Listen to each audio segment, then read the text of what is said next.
एक बार एक दुकानदार अपने दुकान में दोपहर का खाना खा रहा था। तभी दुकान का दरवाज़ा खुलता है, एक इंसान अंदर आता है और खाने को कुछ मांगता है। वह दुकानदार कहता है कि खाने को कुछ भी नहीं है, तुम जाओ यहाँ से।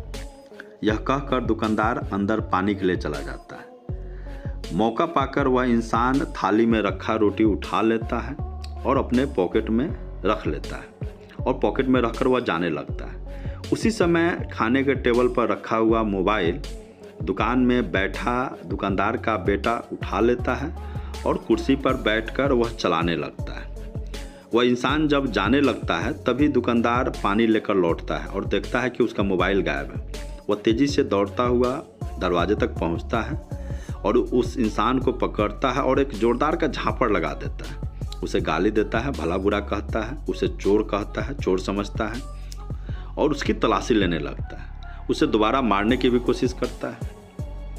तलाशी लेते लेते जब वह उसके पॉकेट में हाथ डालता है तो देखता है कि वह जो रोटी खा रहा था उस इंसान के पॉकेट में था। वह अपने मोबाइल के बारे में पूछता है। वह इंसान कहता है कि मैंने आपकी कोई मोबाइल नहीं ली।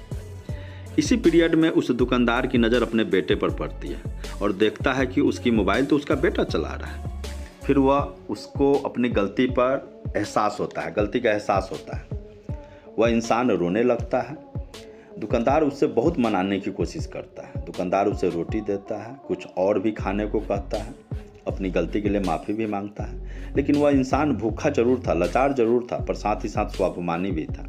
जैसे वह कह रहा हो कि वह खाना किस काम का जो इतने अपमान के बाद मिले। वह वहाँ से रोते हुए चला जाता है। दुकानदार अपने दुकान में ही खड़ा रह जाता है, हाथ में रोटी लिए हुए, आंखों में शर्म, पछतावा, अपने आप पर गुस्सा। बहुत ही भारी मन से वह सर झुकाए वहीं खड़ा रहता है। हर गरीब लाचार भूखा इंसान चोर नहीं होता है। हर चुप्पी गुनाह नहीं होती।